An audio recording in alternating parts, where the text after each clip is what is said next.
오늘 우리에게 주신 하나님의 말씀 마가복음 9장 2절 3절 함께 읽도록 합니다.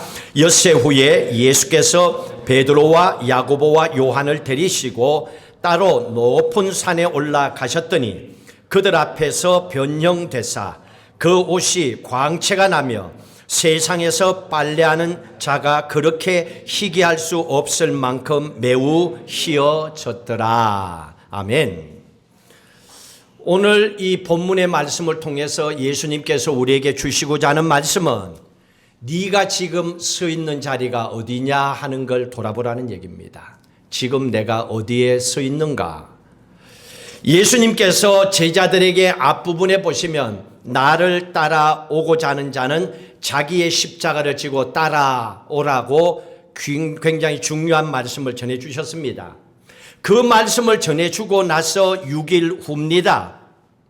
6일이 지나고 나서 제자들 3명을 데리고 높은 산, 헤르몬 산 꼭대기에 올라가셨습니다. 2절의 말씀에 보면 제자 3명의 이름이 기록되어 있지요. 베드로, 야고보, 요한. 분명히 12제자가 있습니다. 그런데 3제자만 데리고 갔습니다. 궁금하지 않습니까? 왜 3제자만 데리고 갔을까? 사도행전에 보시면 이 3사람이 예루살렘 교회의 장차 지도자가 되기 때문에 그렇습니다. 특별한 이유가 있기 때문에 훈련을 제대로 받아야 되는 거예요. 그러려면 가장 좋은 훈련은 보고 배워야 되는 거예요. 자식이 부모 보고 신앙생활 하듯이 교회의 신앙생활 오래 하신 분을 새로 오신 분이 보고 배우듯이 보고 배우는 게 가장 좋습니다. 예수님께서는 훗날에 영적 지도자가 될 이 사람들을 데리고 특별히 다니신 곳이 몇 곳이 있었습니다. 성경에 보시면 야이로의 죽은 딸을 살릴 때에 함께 있지요. 그리고 변화산의 사건이 있었을 때에도 함께 하셨습니다.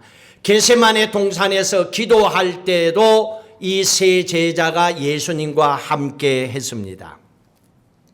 자, 그리고 나서 3절, 2절, 3절 연결한 부분에 보니까 이 산꼭대기에 어떤 일이 일어났습니까? 예수님께서 그 모습이 변형되었습니다. 내가 함께 보았던 그 예수님의 육체적인 모습이 아니라 변화된 모습을 보여주고 있습니다.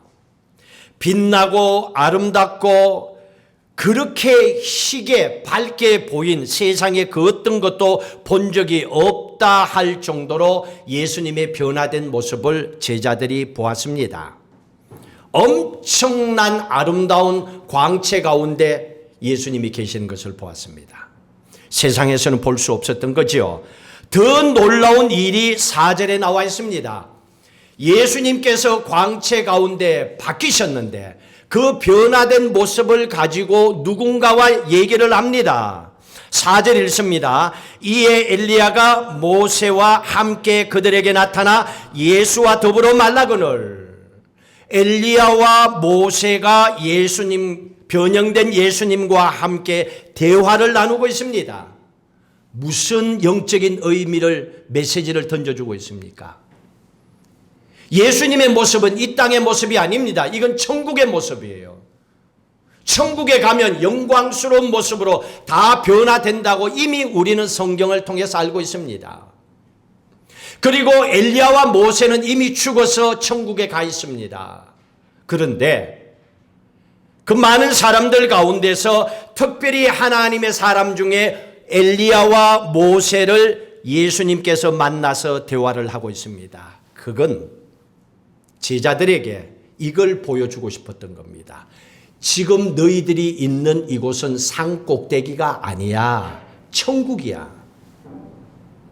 너희들이 한 번도 본 적이 없는 천국이야, 여기는. 너희가 천국에 가게 되면 이런 놀라운 모습을 보게 될 것이야.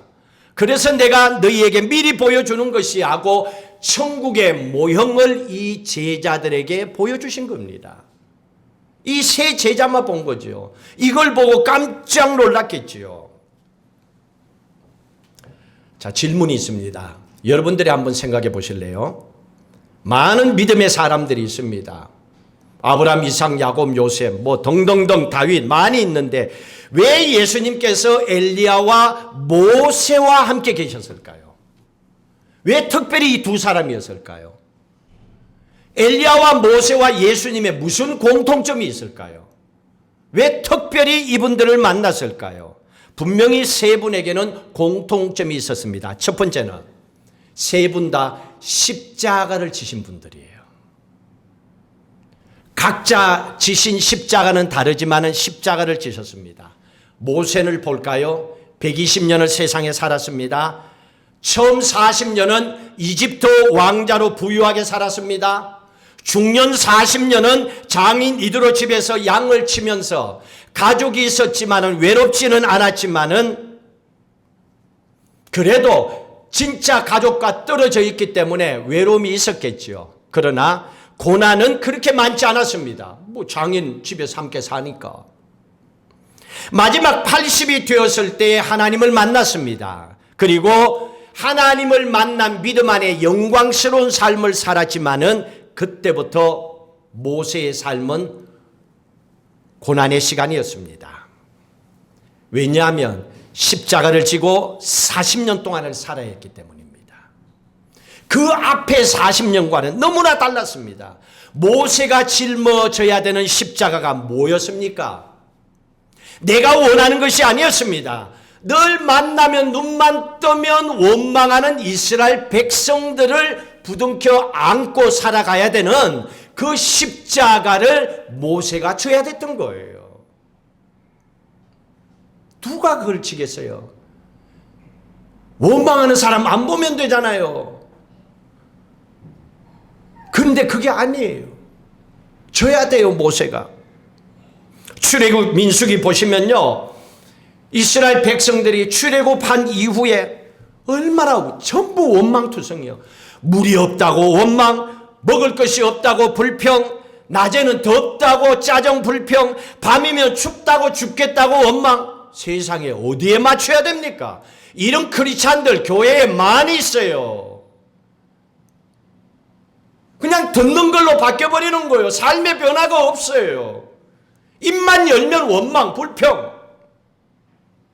심지어는 나중에는 돌을 들고 모세를 죽이려고 하잖아요. 이런 인간들이 어디 있어요?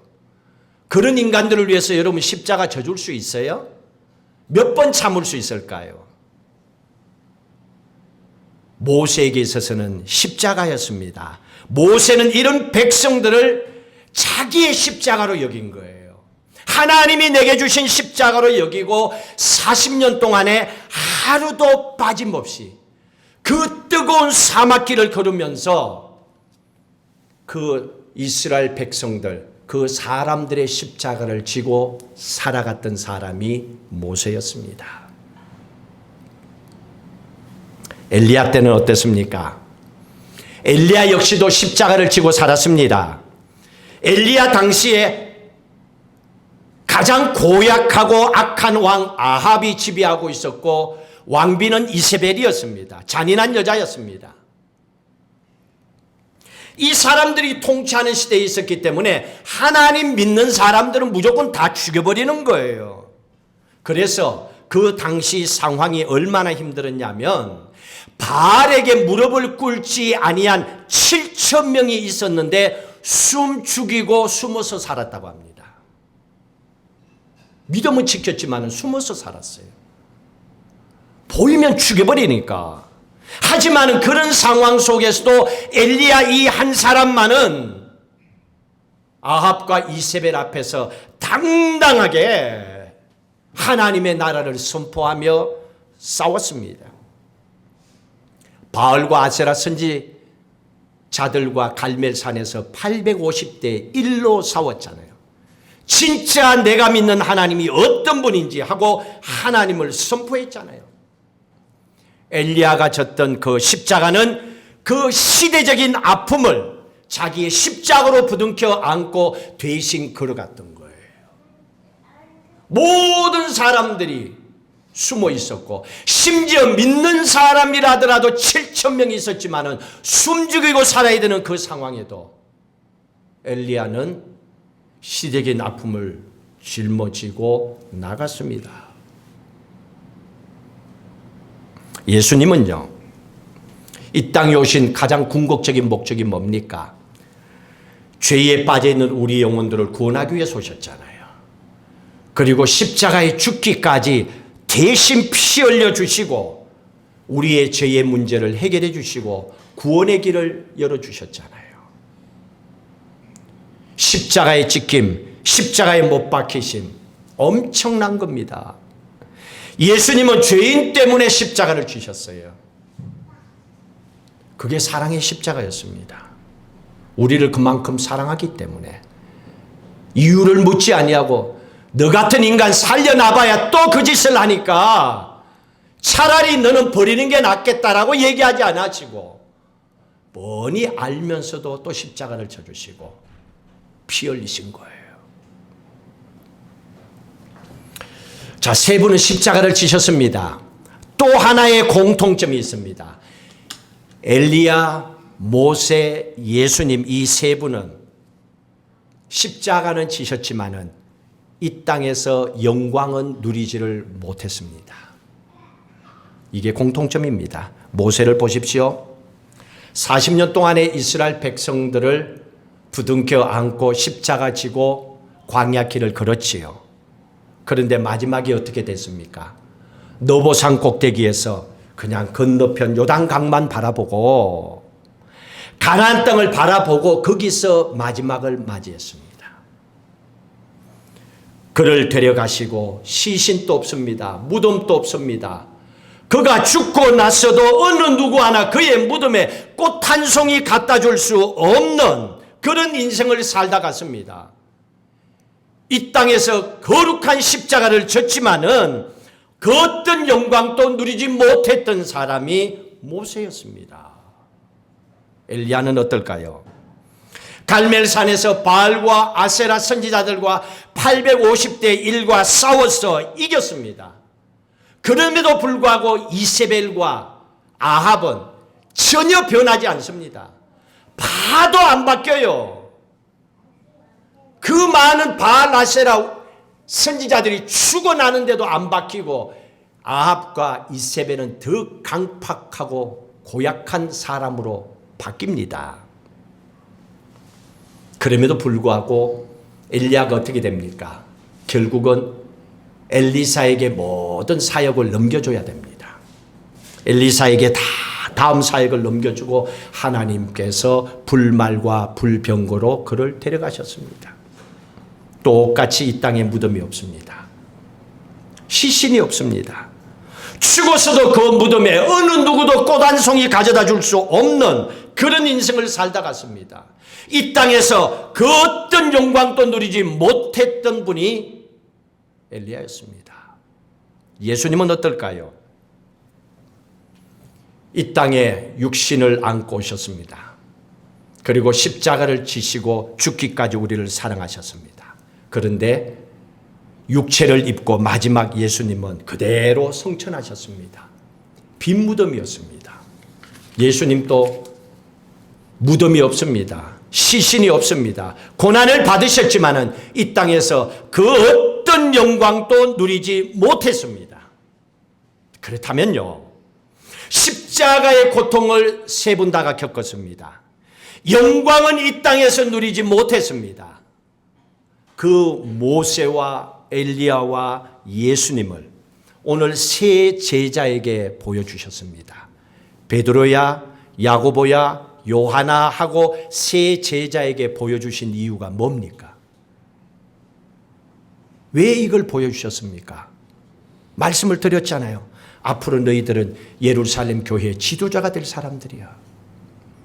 앞으로 교회의 리드가 될 사람들이기 때문에 너희들이 교회를 이끌어 가다 보면, 교회를 섬기면서 살다 보면 십자가의 고난이 분명히 있을 것이다.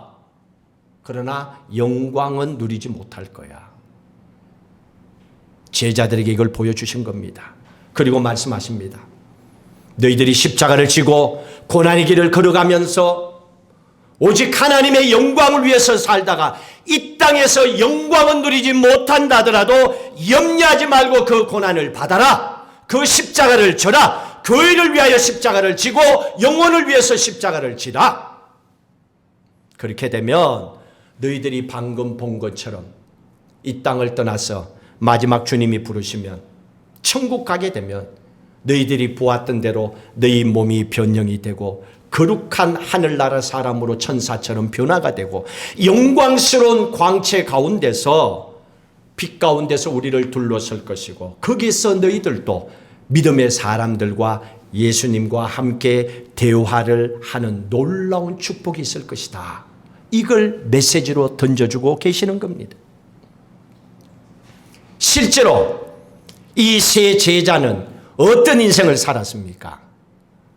사도행전 12장에 보시면 사도 중에 첫 번째 순교자가 야고보입니다. 그렇게 살았습니다. 말씀대로 살았어요. 베드로, 요한이 야고보가 순교당하는 것을 봤습니다. 현재 살아있으니까. 야고보가 순교당하는 것을 보면서 베드로, 요한이 어떤 생각을 했을까요? 분명히 헤르몬 산에서 변형된 예수님과 함께 있었던 걸 생각했을 겁니다. 이 메시지를 기억했을 겁니다. 그리고 스스로 생각합니다. 그래, 맞아. 그때 우리가 예수님의 그 모습을 바라보았지. 그리고 우리에게 이 메시지를 줬지. 우리의 사랑하는 동역자 야고보가 지금 순교하며 피를 흘렸지만은 그의 영혼은 천국에서 엘리야와 모세와 예수님과 함께 아름다운 믿음의 만남과 교제를 나누고 있을 거야. 그러니 우리도 그 어떤 핍박이라도 두려워하지 말고 이 땅에서 십자가 지자 하고 베드로와 요한도 결단을 했을 겁니다. 그랬기 때문에 베드로의 마지막 인생이 어땠습니까? 열심히 초대교회에 주의 종으로 교회를 섬기고 양떼를 돌봤습니다. 그리고 후에는 십자가에 내가 어떻게 예수님처럼 이렇게 달릴 수 있겠냐 하고 십자가에 거꾸로 달려 피 흘려 순교했습니다. 보았기 때문에.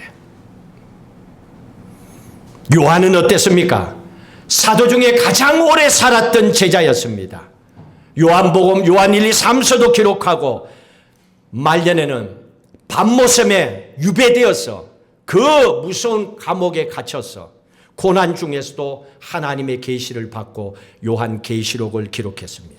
그리고 하나님의 부르심을 받았습니다. 예수님께서는 오늘 우리에게 이 말씀을 하고 계십니다. 교회를 맡아서 십자가 지고 가야 될 이 세 사람에게 주님 주신 메시지가 오늘 우리에게 주는 메시지입니다. 너희가 사람에게 영광을 받으려고 애쓰지 마라. 그런 모습으로 교회 다니지 마라. 그런 모습으로 헌금하지 말고 그런 모습으로 뭔가를 행하지 마라. 하늘의 영광이 너희들이 것이 될 것이니 그걸 바라보고 살아가라는 얘기입니다. 그러면 결론적으로 여러분, 우리는 어떤 십자가를 지고 살아가야 됩니까? 여러분들은 지금 어떤 십자가를 지고 있습니까? 주님께서 말씀하셨습니다. 마가복음 8장 34절에 누구든지 나를 따라오고자 하는 자는 자기 십자가를 지라 그랬습니다. 그러면 우리 모두에게 각자 자기의 십자가가 있다는 얘기잖아요. 근데 십자가 진짜 있어요? 그 십자가 때문에 아픈 적이 있어요? 그 십자가를 내려놓고 싶은 마음이 있습니까? 그런 느낌이 없다면 여러분들은 착각하고 있는지도 몰라요. 십자가를 가지고 나는 십자가를 지고 있다고 생각하지만은 그러나 벌써 내려놨는지도 몰라요. 언제 어디서 내려놨는지 우리들 스스로만 알지 아무도 모릅니다. 십자가를 지라 그랬습니다. 모세처럼 사람의 십자가를 지고 살아가라는 얘기입니다. 원망하고 불평하고 왜 나만 고생해야 돼? 왜 나만 특별히 그렇게 해야 되라고 하는 일들이 우리가 살아가는 모습 가운데 너무나 많습니다. 부부간에 집에서 살림하면서도 그런 일이 있고 왜 나만 자식을 키워야 돼? 왜 나만 돈을 벌어야 돼? 교회 와서 신앙생활하면서 왜 나만 성가대하고 찬양하고 왜 나만 교회 식사로 봉사하고 설거지하냐고 이런 일들이 얼마나 널려 있습니까? 나만 계속해봐요. 화가 나죠? 그럴 때마다 여러분 그걸 십자가로 한번 생각해 보신 적이 있습니까? 누구도 지지 아니했기 때문에, 내게 주어진 십자이기 때문에 그렇게 생각해 본 적이 있습니까? 아니면 그것 때문에 원망하고 불평하고 그렇게 살아오셨습니까? 오늘 예수님께서 이 시대를 살아가는 그리스도인들에게 주는 메시지입니다. 열심히 기쁘게 믿음으로 섬기라는 얘기입니다. 내 힘으로 하지 말고. 그러면 우리도 견딜 수 있는 한계가 있기 때문입니다. 엘리야처럼 시대적인 아픔의 십자가를 지라고 말씀하고 계십니다. 오늘 우리가 살아가는 이 시대는 어떻습니까? 돈이 최고잖아요. 물질이 우상이잖아요. 또 우리가 살아가는 이 시대는 세상의 권력과 힘이 최고입니다. 힘 없으면 아무것도 못하는 세상이 되어버렸어요. 권력 있는 사람 옆에 붙어 있으면 안 되는 것도 그냥 사인해 갖고 되도록 해주는 세상에 살고 있습니다. 여러분 가끔씩 부럽지요? 왜 내가 그걸 부러워해야 됩니까? 나도 세상 사람이니까. 나도 그렇게 살고 싶으니까. 그러나 반대로 그렇게 살아가지 못하는 사람으로서 사람의 대접을 받고 살아가지 못하는 그런 사람들을 향하여 가슴 찡하게 느껴본 적이 있으셨어요? 그냥 스쳐 지나가진 않았습니까? 오늘 우리에게 그걸 얘기하는 겁니다. 이 땅에는 우상이 너무너무 많아요. 넷플릭스 뉴스를 통해서 이게 우상이다, 이단이다 얘기해도 그 자리에 붙어 있는 사람들이 있어요. 그리고 또 이제는 방어를 한대. 세상에 잘못했으면 잘못했다 그러고 그냥 죄값을 치르는 게 맞지요. 근데 세상이 이렇게 우상으로 가득합니다. 그리고 그걸 덮어버리려고 해요. 자기의 권력과 그 자리와 권세를 내려놓으려고 하지 않습니다. 무릎 꿇지 않고 살아가고 있습니다. 엘리야처럼 850대 1이라도 기꺼이 십자가 지는 그 사람이 크리스찬 중에서 있어야 된다는 거예요. 예수님처럼 이 땅에 오셔서 가난한 자들, 병든 자들을 위해서 자신의 몸까지 지켜주셨어요. 그리고 죽음으로 대신하여 구원의 길을 열어주셨어요. 왜 그랬습니까? 사랑의 십자가를 예수님이 지셨기 때문입니다. 그 사랑이에요. 여러분 이 사랑 변치 않고 살아갑니까? 남편과 아내를 향한 사랑 요즘 변하고 있지 않습니까? 교회 와서 하나님의 사랑, 하나님을 위해서 나는 사랑하며 오직 주만 바라보고 살아가겠다고 그 신앙 고백했던 그 사랑의 십자가 어디에 뒀는지 모르고 잊어버리고 살고 있지는 않습니까? 이 말씀을 우리에게 주시고 나서 마지막 이렇게 말씀하셨습니다. 마지막 9절 말씀 읽도록 합니다.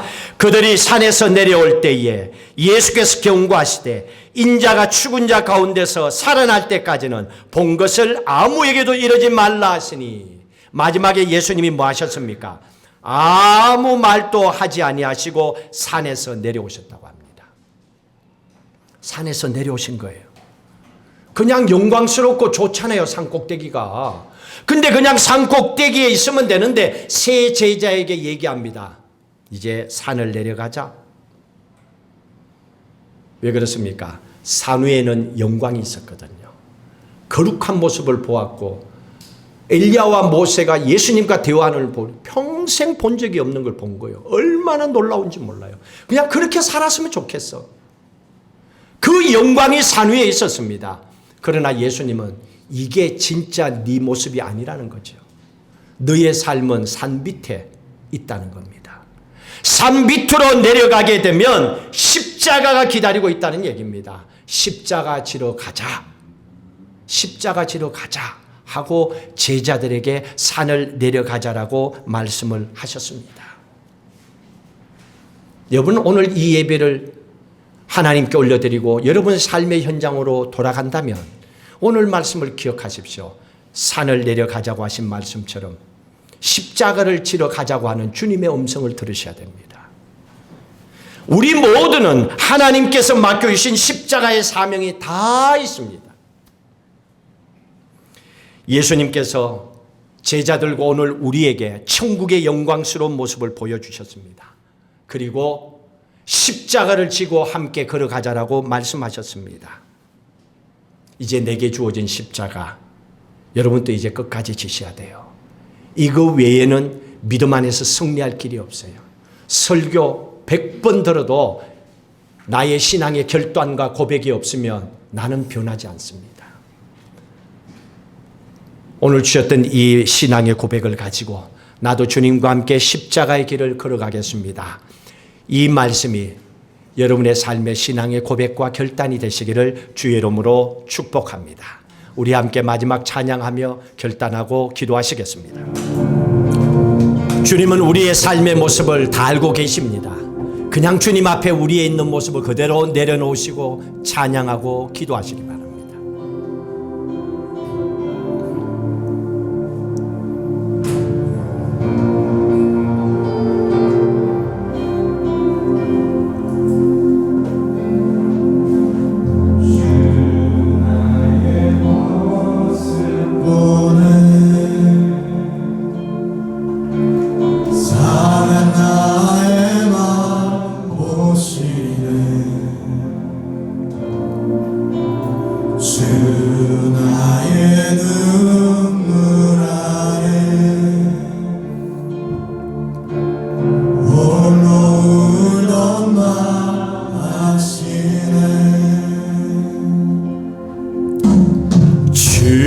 사랑 내게 있네.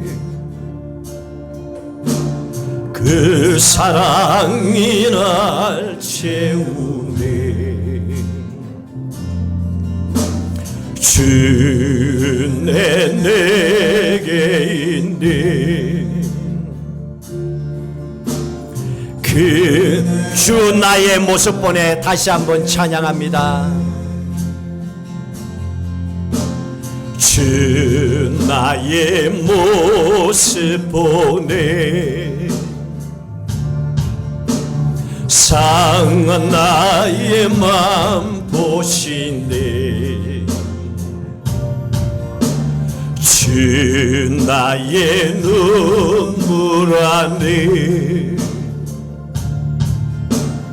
홀로 울는 맘 아시네. 주 소망 다 사라져가도 주의 사랑은 끝이 없으니 살아가는 이 모든 순간이 주 내 세상 소망.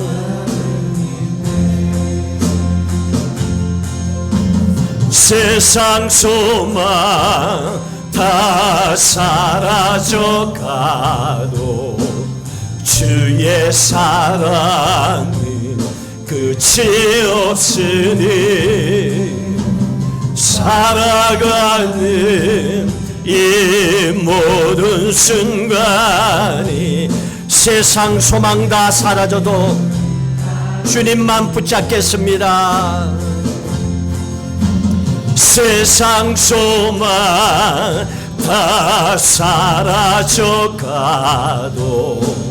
주의 사랑은 끝이 없으니 살아가는 이 모든 순간이 주 다시 한번 세상 소망 다 사라져가도 세상 소망 다 사라져가도 주의 사랑은 끝이 없으니 살아가는 이 모든 순간이 주 내 힘을 나 나는 믿네. 우리 함께 결단하고 기도하십시다. 주님의 은혜로 살아왔습니다. 내게 주어진 십자가 지고 주님 따라가길 원합니다. 모세처럼 내가 져야 될 원망하고 불평하고 가장 나를 짜증스럽게 하고 화나게 하는 사람 십자가로 져야 됩니다. 세상의 아픔과 고통을 안고 세상의 유혹 앞에 흔들리지 아니하고 그 십자가 져야 됩니다. 주님 걸어가신 십자가의 사랑의 십자가도 져야 됩니다. 하나님 말은 이렇게 하지만은 실제로는 피하고 싶은 마음이 가득합니다. 그렇게 살아왔는지도 모릅니다. 그러나 우리의 남은 인생 이 십자가 지지 않고는 영광스러운 광채 가운데 주님을 만나기에 부끄럽습니다. 결단합니다. 주님 받아주시고 주님 우리에게 이 십자가 질 수 있는 새 힘을 부어 주옵소서. 우리 간절한 마음을 합심해서 기도하겠습니다. 할렐루야. 하나님 아버지요, 오늘 우리에게 주신 이 생명의 말씀을 붙잡고 우리의 십자가 지고 주님 앞에 나가기를 원합니다. 하나님 아버지요, 사람의 십자가를 져야 됩니다. 모세가 40년 동안에 그 힘들고 어려웠던 십자가를 지고 주님 그 길을 걸어갔습니다. 많은 수많은 사람들을 살려 하나님 거룩한 하나님의 약속의 땅까지 인도하는 사명을 감당했습니다. 아버지 하나님이 우리도 가정에서 세상에서 교회에서 일터에서 사람의 십자가를 지도록 그 믿음도 하여 주시옵소서. 엘리야처럼 이 시대의 아픔과 고통을 안고 아버지 하나님의 세상의 권력과 힘과 돈과 우상 앞에 흔들리지 아니하고 힘들고 가난하고 배고픔이 있다더라도 십자가의 길을 이 시대의 아픔에 십자가를 지고 따라갈 수 있는 거룩한 하나님의 사람들 되게 하여 주시옵소서. 주님 지신 사랑의 십자가 우리도 지게 하여 주시고 알면서도 모른 척 해주시는 그 십자가의 사랑 다시 한번 결단하게 하여 주시옵소서. 이제 우리는 오늘 예배를 드리고 우리의 삶의 연장으로 산을 내려갑니다. 십자가를 지러 갑니다. 그 십자가 잘 질 수 있도록 성령 하나님 함께 하시고 새 힘을 도하여 주시옵소서.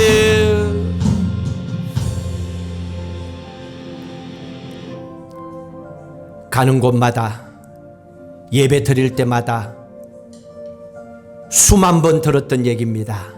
십자가, 십자가. 왜 자꾸 나에게 이 말씀하십니까?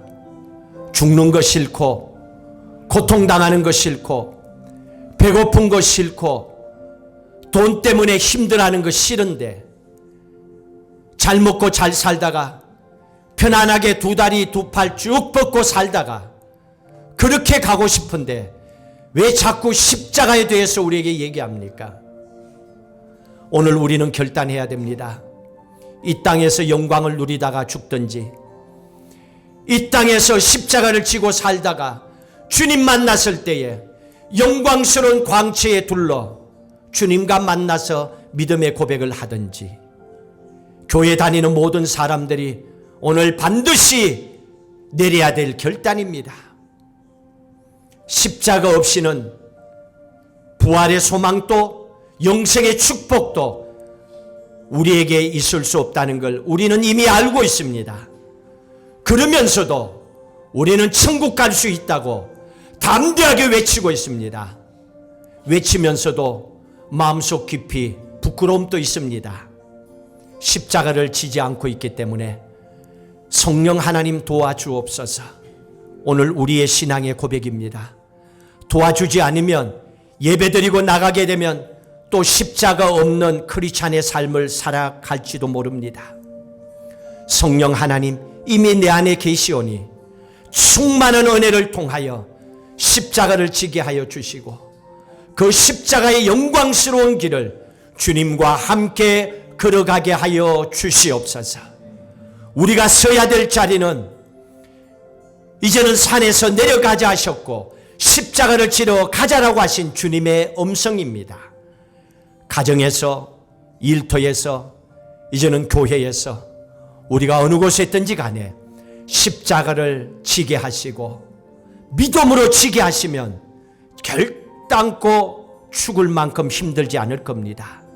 억지로 지려고 하니 힘듭니다. 하나님의 은혜로 십자가 지고 감사하며 영광을 돌리며 살아가게 하여 주시옵소서. 다음 주에는 이 말씀대로 좀 몸부림치며 살았다가 좀 살아있는 모습으로 하나님께 나와 감사합니다 예배하는 저희들 되게 하여 주시옵소서. 이제는 우리 주 예수 그리스도의 은혜와 하나님 아버지의 무한하신 사랑하심과 성령님의 인도 교통 충만하심이 하나님의 은혜로 이 땅에서는 영광이 없지만은 십자가를 통한 훗날에 우리에게 주시는 약속된 축복 바라보고 믿음으로 살고자 십자가의 길을 걸어가고자 결단하는 사랑하는 모든 성도들 위해 가정과 일터와 후손들 위해 섬기는 교회 위에 영원히 함께 하시기를 간절히 축원하옵나이다. 아멘.